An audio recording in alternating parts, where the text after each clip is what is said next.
How many of you got at least one gift for Christmas? The rest of you were really, really bad, weren't you? I could feel it coming. No, seriously, wasn't this a fun year?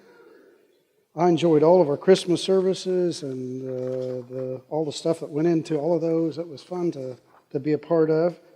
And it was nice to get a couple of days off. I'll just mention that too. That was a joy.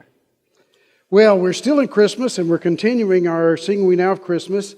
And I've entitled today's sermon, The Wise Men.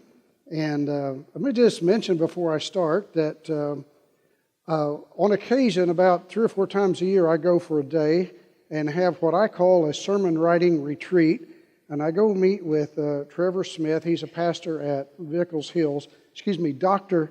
The Reverend Dr. Trevor Smith, get that correct here. We get ideas on sermons together and feed off each other and give other ideas. And he's here today. He's on vacation. So Trevor, thank you for being a part of worship today. It's exciting to have you as a part. We don't ever get to do this for each other. Show up to either's churches. We're always busy at the same time, it seems like. So anyway, thank you for taking your day off and being here. So when we were writing this sermon, this is something that Trevor and I did together when we were the ideas of coming up with this. So if it's pretty good, when you walk out, say, "Hey, Trev, that's not bad." And if it's too good, say, "Man, you need to find a better partner to write with." Either way. We're going to look at Matthew chapter 2. We're going to continue the story. Now, after the birth of Jesus, there comes the wise men, or the Magi. And so we're going to look at that today. And we're going to start in Matthew chapter 2, starting with verse 1 and read down through verse 12. After Jesus was born in Bethlehem in the territory of Judea, during the rule of King Herod, Magi came from the east to Jerusalem, and they asked, "Where is the newborn King of the Jews? We've seen his star in the east, and we've come to honor him," or to worship him. When King Herod heard this, he was troubled, and everyone in Jerusalem was troubled with him. He gathered all the chief priests and the legal experts and asked them where the Christ was to be born. And they said, "In Bethlehem of Judea, for this is what the prophet wrote. You, Bethlehem," this is the writing, "you, Bethlehem, land of Judah, by no means are you least among the rulers of Judah, because from you will come one who governs, who will shepherd my people Israel." Then Herod secretly called for the Magi and found out from them the time when the star had first appeared. He sent them to Bethlehem, saying, "Go and search carefully for the child. When you found him, report to me, so that I too may go and honor him," or worship him. When they heard the king, they went, and look, the star they had seen in the east went ahead of them until it stood over the place where the child was. When they saw the star, they were filled with joy. They entered the house and saw the child with Mary, his mother. Falling to their knees, they honored him.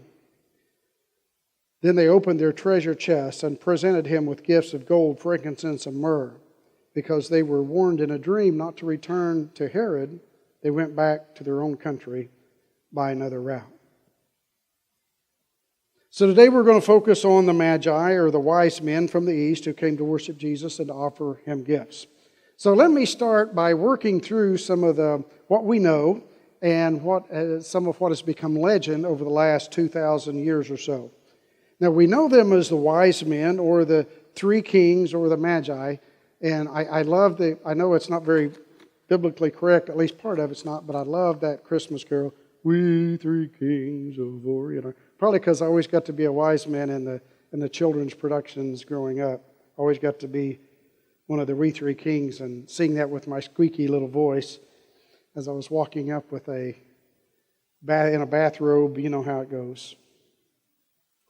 But for 2,000 years we've looked at this, and so they looked at kings, wise men, Magi. Matthew actually uses the word Magi, but when you go back to Isaiah chapter 60, in the Old Testament, he's talking about this. He says that when the light comes into the world, the kings of the earth will stream to Jerusalem to see the light, and that there they would offer him gifts of gold and frankincense. So many of the people read Isaiah, and then they see the Matthew scripture, and they say, well, they must have been kings, and so that's kind of partially where that the name, at least title, from the hymns, from that Christmas hymn or Christmas carol comes from. But they weren't really kings. Even though we are going to, either we're going to continue to sing "We Three Kings," they weren't really kings. Magi were usually philosophers. They were often astrologers / astronomers, which meant that they looked to the stars because they believed the stars could tell them about events happening here on the earth. And so often they were known as wise sages, and honestly, some of them were con artists. Some of them did magic tricks to get money from people.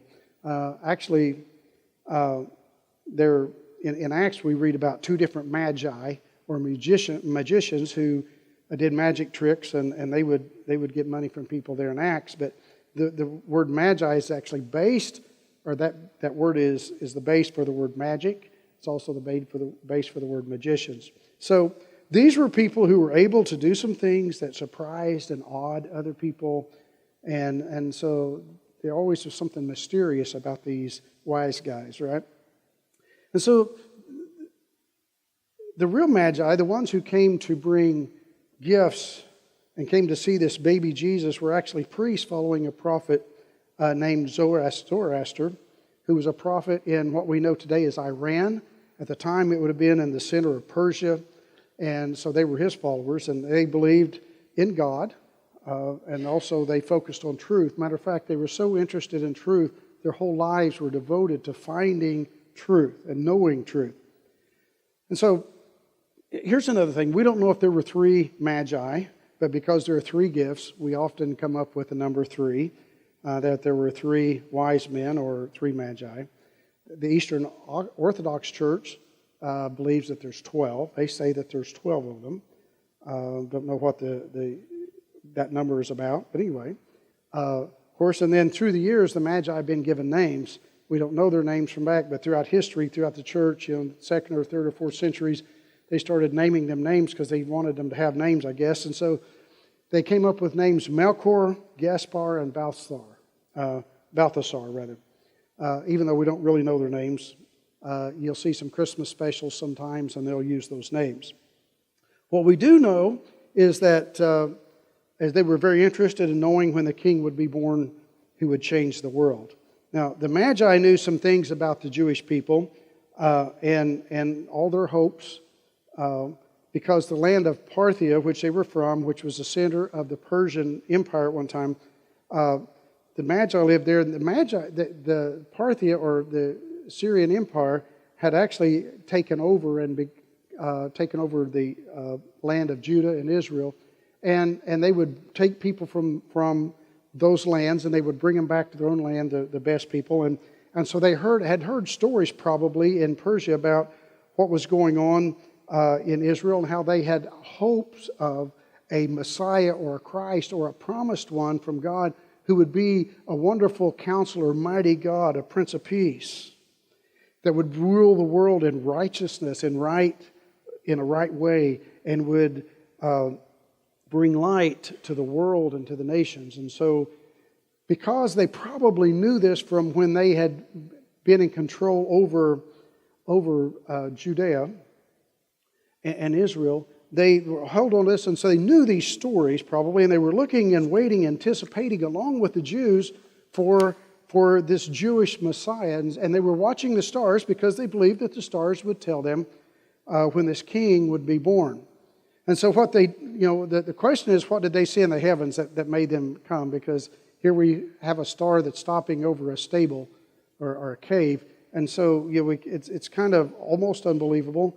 But some people say that there probably was a comet that came through at that point.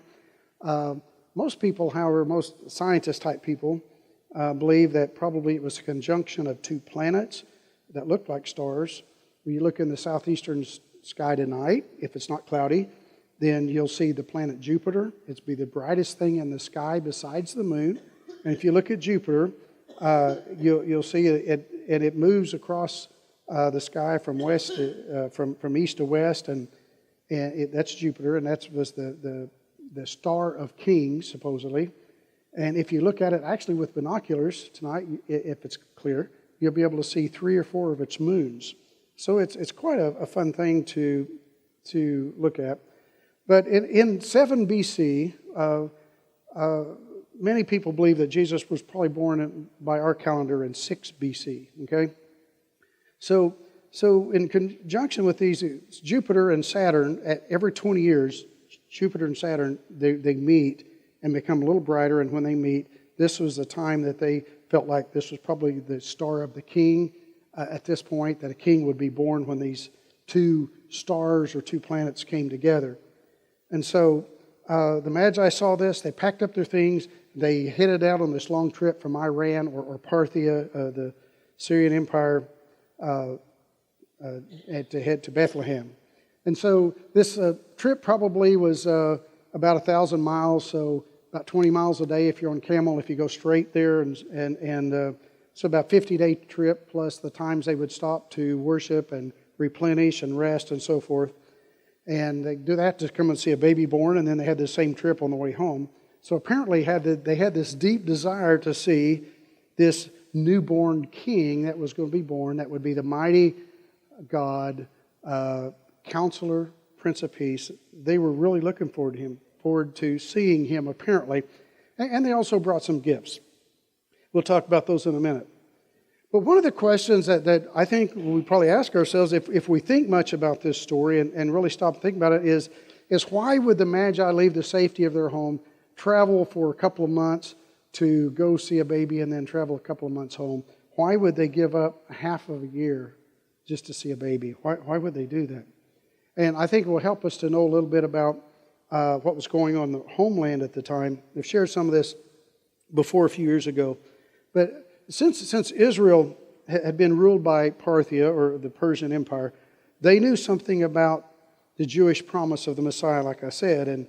And at this point, they were being ruled under the power of Phraates IV. Now we know some things about the Roman Empire's King Herod the Great. We've heard about him. He would just kill people for fun. The Roman rulers at that time would put Christians, they would wrap them up with some kind of wax thing and set them, and they would burn them alive for fire for their games and stuff. And so they were quite brutal. This King Herod the Great, he just went around killing people. When we read through the story, we see that he decides to kill all the babies under 2 years old in a whole community just to try to get rid of this baby Jesus, this baby born to be king. But according to King Herod, when you compare King Herod to Phraates IV,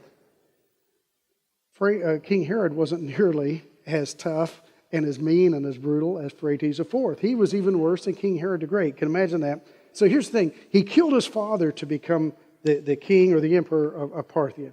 Now remember, Parthia was a world power that was declining, and as they were declining, the Roman Empire was taking over and becoming larger. And so in that process, he killed his dad so he could become the emperor. His dad was the emperor. And then he had 30-some brothers, 30 or 32 brothers, and he had all of them killed because he didn't want any of them claiming the throne. And so there's quite a few deaths in the south. And then his own sons, he had 30-some sons, and he took his own sons and he sold them into slavery to the Romans, which Rome was their mortal enemy, okay? They hated the Romans with a passion because they were gaining in power, taking over the land that Persia, the Parthians used to control. And so you have him selling his own sons into slavery to the mortal enemies. Quite the man, right? Quite a powerful, quite a dark place to live, in reality. And so when the Magi see this sign in the heavens that this long-awaited Jewish Messiah, who would be the Prince of Peace, when they saw that this sign that they felt like said that this new king was going to be born that would change the world, we can begin to understand why they would be willing to make a trip and even be excited about making this trip all the way to Bethlehem in order to see the baby Jesus. Because this king that was born represented for them hope. Hope that the world would be a better place in the future than it was for the present. And so the birth of Jesus actually represented life for them. He represented the ideal that a king could rule with justice and righteousness, do the right thing. Again, Isaiah says he's a wonderful counselor, a mighty God, everlasting Father, Prince of Peace. And so people of that day were yearning for this. He represented their hopes and their dreams of what could happen in the future. And so maybe this new baby king in Bethlehem could change the rest of the world as well. But when you think about this, isn't this really the reason that we celebrate Christmas today? I mean, we have a deep longing for someone who can give us hope, right? We have a longing to know that there is grace for us because we're the ones, we know everything we do. We know every thought we have. We know our own sins. And don't we understand the desperate need for mercy and grace? And here we have a Prince of Peace that provides and gives mercy and grace for all of us. We want to know that there's life. We want to know there's life. We want to believe that someone can rule this world in righteousness and justice. And that somehow in the end, someone will overcome all the pain in the world and bring something from that pain and misery, bring something beautiful and something good. And so we feel the need for that. And Christmas just can't be about the gifts we unwrap on Christmas morning. Surely Christmas is more than that. And this is what it's about, is this king, this baby that was to be born. I think sometimes we feel like the Magi felt. Sometimes we're living in a very dark place. You've been there? Sometimes it happens for many people around this time of the year, actually. It's the reason we have the Blue Christmas service. When you experience the death of a loved one, when you're in the middle of that depth, you don't need a new Apple Watch. That's just not going to fix the world for you, right? What you need from Christmas is to know what Jesus said is true when He said, I am the resurrection of life. We need for it to be true when Jesus said that those who believe in me, even though they die, yet shall they live. We need to know that it's true when Jesus said, whoever lives and believes in me will never die. We need to know that's true. We need to know that when we walk through the valley of the shadow of death, that we're not alone, that someone is there with us, walks that journey, travels through that with us. When we find ourselves in dark places, part of what we need to know is that there's hope. There is a Redeemer, there's a Savior, there is life for us, there's forgiveness of sins, there's grace and mercy. And that's what Christmas offers to us. And so as we see this forgiveness and grace, we choose to believe in Jesus Christ as God's own Son, our Savior, our Redeemer, I'll say / deliverer, delivers us from what holds us back. And sometimes we're the ones walking out of the darkness or walking in the darkness, and we need to find light, and so we look for that light of the Messiah. And then there are other times when we found the light of Christ and we're living lives that are okay today, and our role is to reflect then, I think, the light of Christ to others, to lead them to Jesus. And so then we reflect God's light in the darkness and help people find the one that they're searching for desperately, and that's Jesus Christ. And that's what East Cross has been about since its beginning. I think sometimes we think that East Cross from its beginning has been about being a good Methodist church, but we just beat the Presbyterians out by one vote, if you know our history, right? Presbyterians and the Methodists voted in the original charter of the church, and they voted whether they wanted to be Methodist or Presbyterian, and the Methodists won by one vote. So, being great Methodists is really not what East Cross has been about. What East Cross has really been about is sharing the love of Jesus Christ to a world that's hurting. That's what we've been about from the very beginning. And so in that process, as we think about that, one of the things that we think about is what Jesus told His disciples in Matthew chapter 5. in verse 4, starts in verse 14. He says to his disciples, to his followers, he says, "You are the light of the world. A city on top of a hill can't be hidden.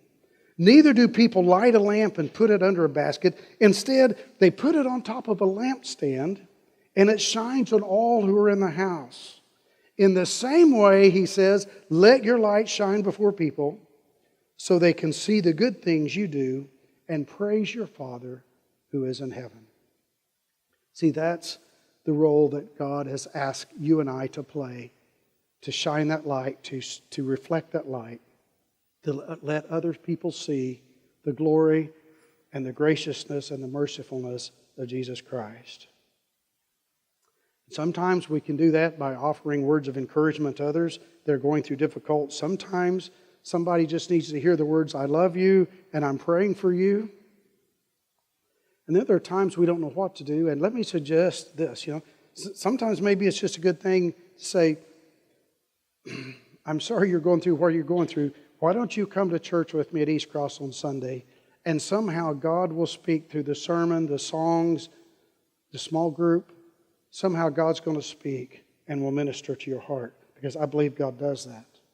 So our task is to look around, I think, for people who we know and we care about, and that maybe they don't have hope. And we say to them, "I know where you can find hope."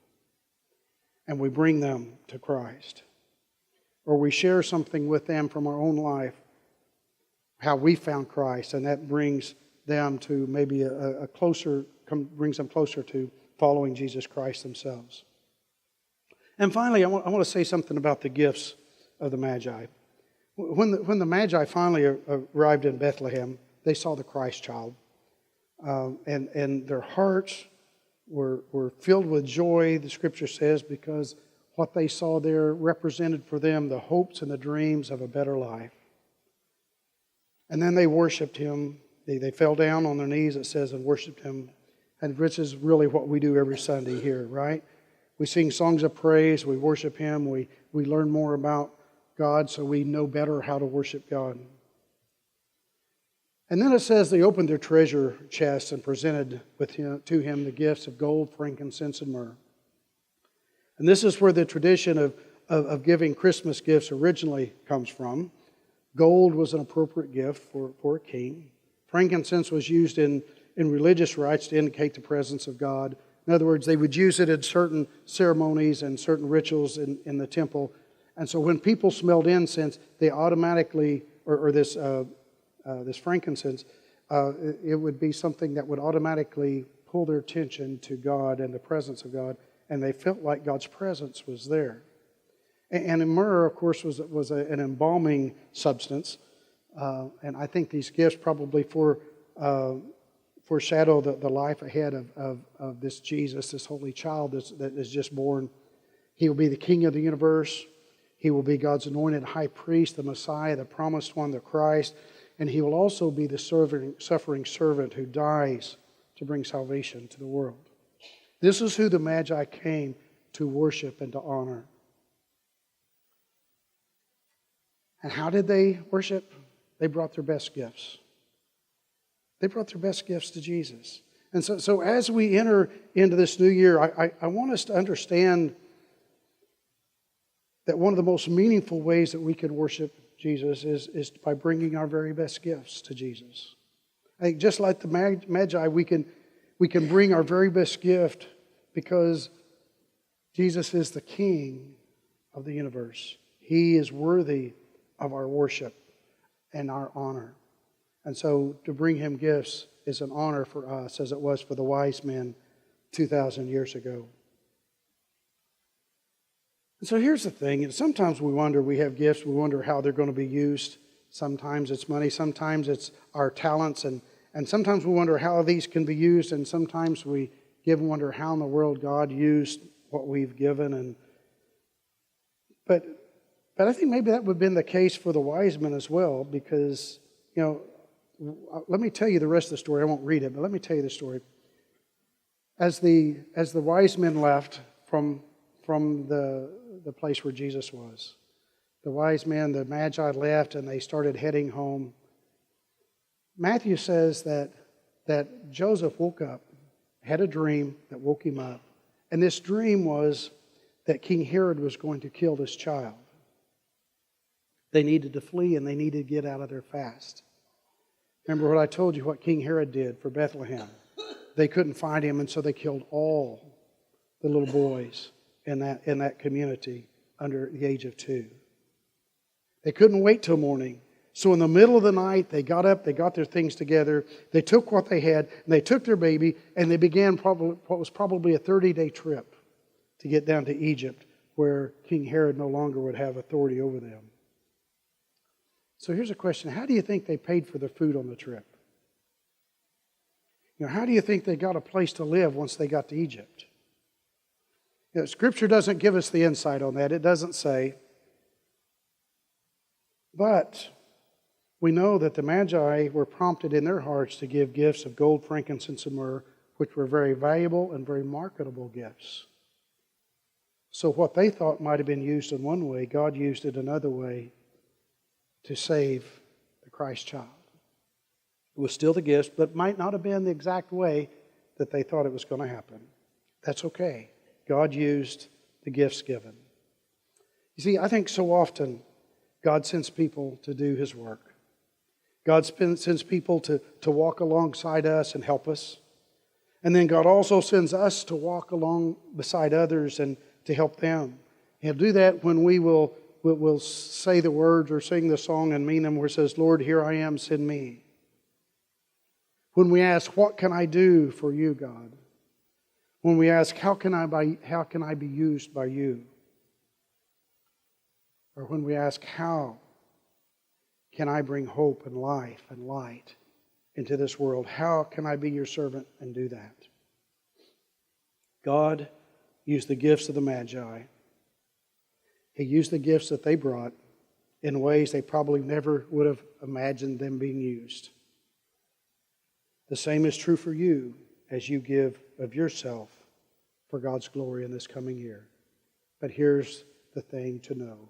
As you give of yourself, as you give of your gifts, it will be used for God's glory. That's a guarantee from the one who receives a gift. Would you pray with me?